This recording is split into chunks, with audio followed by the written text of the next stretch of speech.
Hello friends, today Shashtika சமையல் என்ன பார்க்க போகிறோம்னா ஒரு சூப்பரான சிம்பிளாக பண்ணக்கூடிய பட்டாணி சாத ரெசிபி எப்படி பண்ணுறேன்னு தாங்க பார்க்க போகிறோம். பாருங்கள், இது மாதிரி உதிரி உதிரியாக டேஸ்ட்டாக எப்படி பண்ணலான்னு வீடியோக்குள்ளே போய் பார்க்கலாம். வீடியோக்குள்ளே போகிறதுக்கு முன்னாடி மறக்காமல் நம்ம சேனலை சப்ஸ்கிரைப் பண்ணி வச்சுக்கோங்க ஃப்ரெண்ட்ஸ். வாங்க வீடியோக்குள்ளே போகலாம்.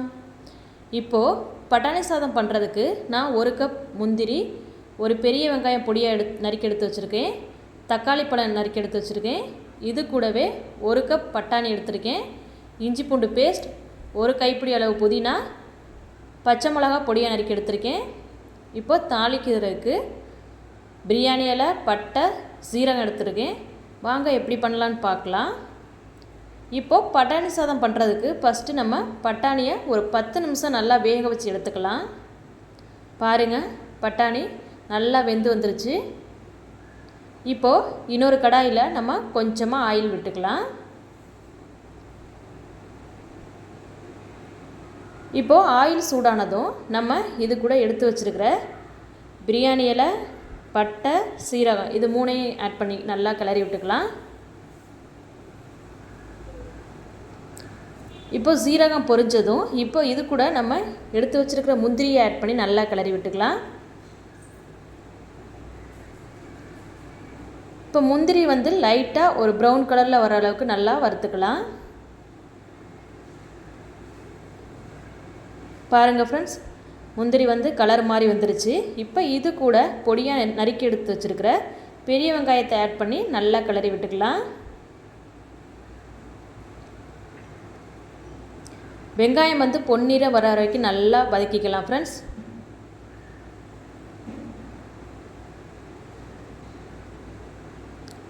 பாருங்கள், வெங்காயம் நல்லா ஓரளவு வதங்கி வந்துருச்சு.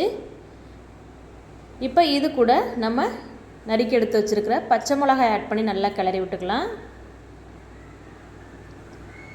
இப்போ இது கூடவே நம்ம பொடி பொடியாக நறுக்கி எடுத்து வச்சுருக்கிற இஞ்சி பூண்டு பேஸ்ட்டையும் ஆட் பண்ணி நல்லா கிளறி விட்டுக்கலாம்.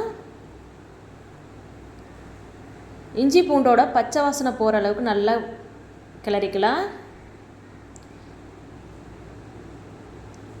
பாருங்கள் ஃப்ரெண்ட்ஸ், இஞ்சி பூண்டோட பச்சை வாசனை போய் வந்துருச்சு. இப்போ இது கூட நம்ம பொடியை நறுக்கி எடுத்து வச்சுருக்கிற தக்காளியை ஆட் பண்ணி நல்லா கிளறி விட்டுக்கலாம்.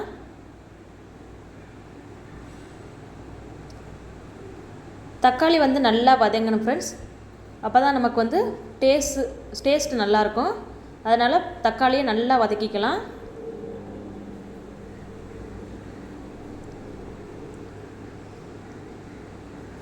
பாருங்கள் ஃப்ரெண்ட்ஸ், தக்காளி நல்லா வதங்கி வந்துருச்சு. இப்போ இது கூட நம்ம ஒரு கைப்பிடி அளவு புதினா ஆட் பண்ணி நல்லா கிளறி விட்டுக்கலாம். புதினா ஆட் பண்ணும்போது ஃப்ளேவர் ரொம்ப சூப்பராக இருக்கும் ஃப்ரெண்ட்ஸ். புதினாவோட பச்சை வாசனை போகிற அளவுக்கு நல்லா நம்ம வதக்கிக்கலாம். பாருங்கள், புதினாவோட பச்சை வாசனை போய் வந்துருச்சு. இப்போ நம்ம வேக வச்சு எடுத்து வச்சுருக்கிற பட்டாணியை இது கூட ஆட் பண்ணி நல்லா கிளறிக்கலாம்.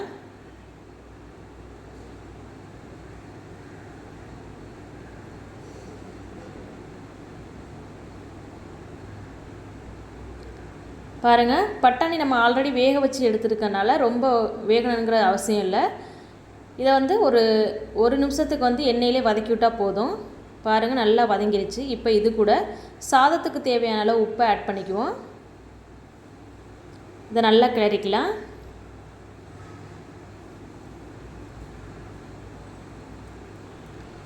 இப்போ நல்லா கிளறியாச்சு. இப்போ இது கூட நம்ம கொஞ்சமாக மஞ்சள் தூள் ஆட் பண்ணி நல்லா வதக்கிக்கலாம்.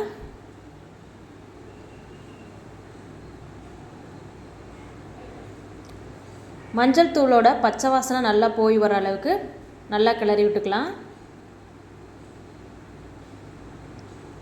பாருங்கள், மஞ்சள் தூளோட பச்சை வாசனைலாம் போய் வந்துருச்சு. இப்போ இது கூட நம்ம கொஞ்சமாக மிளகுத்தூள் ஆட் பண்ணி கிளறி விட்டுக்கலாம்.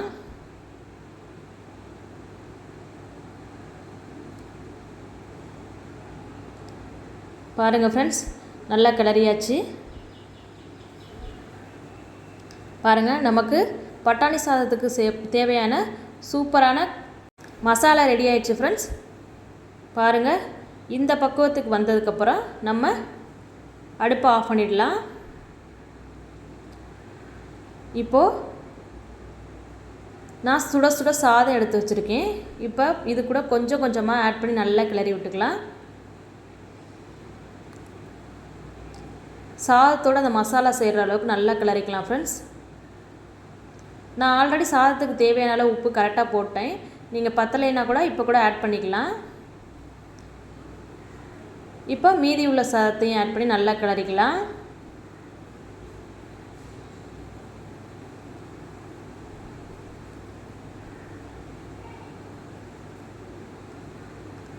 பாருங்கள் ஃப்ரெண்ட்ஸ், நல்லா கிளறி விட்டாச்சு.